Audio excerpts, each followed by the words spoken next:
പശ്ചിമേഷ്യയിൽ നീണ്ട നാളുകളായി നിലനിൽക്കുന്ന യുദ്ധസമാനമായ അന്തരീക്ഷത്തിന് വിരാമം ഇട്ടുകൊണ്ട് അതീവ നിർണായകമായ ഒരു നയതന്ത്ര വാർത്തയാണ് ഇപ്പോൾ പുറത്തുവരുന്നത്. അമേരിക്കയും ഇറാനും തമ്മിലുള്ള യുദ്ധം അവസാനിപ്പിക്കുന്നതിനുള്ള വെടിനിർത്തൽ കരാറിന്റെ ഏറ്റവും പ്രധാനപ്പെട്ട വിവരങ്ങൾ ഇപ്പോൾ പുറത്തു വന്നിരിക്കുകയാണ്. ഇരു രാജ്യങ്ങളും ഔദ്യോഗികമായി ഒപ്പുവെക്കാനിരുന്ന 14 ധാരണാപത്രത്തിന്റെ കരട് രേഖയാണ് പ്രമുഖ അന്താരാഷ്ട്ര മാധ്യമമായ CNN ഇപ്പോൾ പുറത്തുവിട്ടിരിക്കുന്നത്.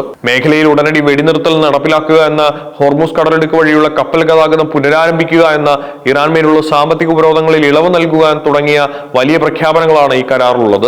തങ്ങൾ ഒരിക്കലും ആണവായുധങ്ങൾ നിർമ്മിക്കില്ലെന്ന് ഇറാനും ഈ കരാറിലൂടെ വ്യക്തമാക്കുന്നുണ്ട്. കരാർ പ്രാബല്യത്തിൽ വരുന്ന നിമിഷം മുതൽ ഇരുപക്ഷവും അവരുടെ പരസ്പരമുള്ള എല്ലാത്തരം സൈനിക ആക്രമണങ്ങളും വ്യോമാക്രമണങ്ങളും ഉടനടി നിർത്തിവെക്കണം. മേഖലയിലെ സംഘർഷാവസ്ഥയ്ക്ക് പെട്ടെന്ന് തന്നെ അയവ് വരുത്താനും സമാധാന ചർച്ചകളിലേക്ക് കടക്കാനുമുള്ള ആദ്യ പടിയാണിത്.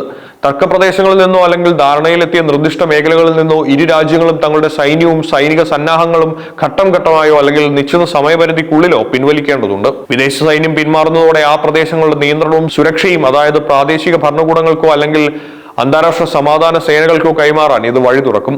മേഖലയിലെ സമാധാന അന്തരീക്ഷം വീണ്ടെടുക്കുന്നതിനും ഹോർമൂസ് കടലിടുക്ക് വഴിയുള്ള എണ്ണ വ്യാപാരം സുരക്ഷിതമാക്കുന്നതിനും ഉപരോധങ്ങളിൽ ഇളവ് വരുത്തുന്നതിനും മുന്നോടിയായി ഈ രണ്ട് വ്യവസ്ഥകൾക്ക് മുൻഗണന നൽകിയിരിക്കുന്നത്. ഈ വെടിനിർത്തൽ കരാർ കേവലം സൈനികമായൊരു പിന്മാറ്റത്തിൽ മാത്രം ഒതുങ്ങുന്ന ഒന്നല്ല. വർഷങ്ങളായി തുടരുന്ന യുദ്ധവും ഉപരോധങ്ങളും തകർത്ത ഇറാന്റെ സമ്പദ് വ്യവസ്ഥയെ പുനരുജ്ജീവിപ്പിക്കാനും ഒപ്പം ആഗോളതലത്തിൽ തടസ്സപ്പെട്ട് കിടന്ന എണ്ണ വ്യാപാരം പുനഃസ്ഥാപിക്കാനുമുള്ള അതീവ നിർണായകമായ വ്യവസ്ഥകളാണ് ഈ സെഷനിൽ ഉൾക്കൊള്ളിച്ചിരിക്കുന്നത്. ഇത് ഇറാന്റെ തകർന്നണിഞ്ഞ പശ്ചാത്തല സൗകര്യങ്ങൾ പുനർനിർമ്മിക്കാൻ വലിയൊരു സാമ്പത്തിക സഹായമാണ് കരാറിലൂടെ ഉറപ്പു നൽകുന്നത്.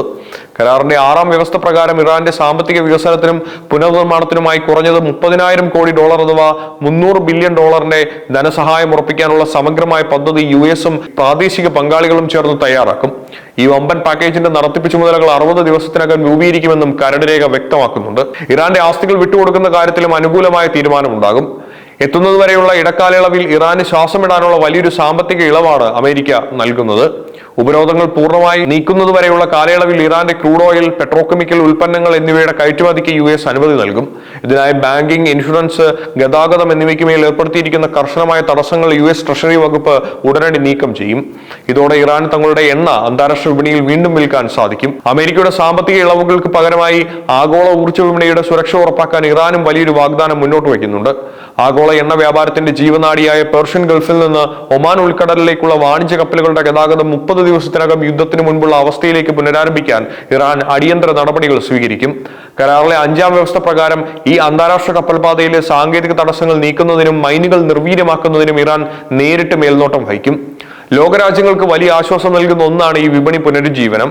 കഴിഞ്ഞ ഞായറാഴ്ച US പ്രസിഡന്റ് ഡൊണാൾഡ് ട്രംപും Iran parliament speaker Mohammad Bagher ഗാലിബാവും ഡിജിറ്റലായി ഒപ്പുവെച്ച വിവരങ്ങളാണ് ഈ കരടിലുള്ളത്.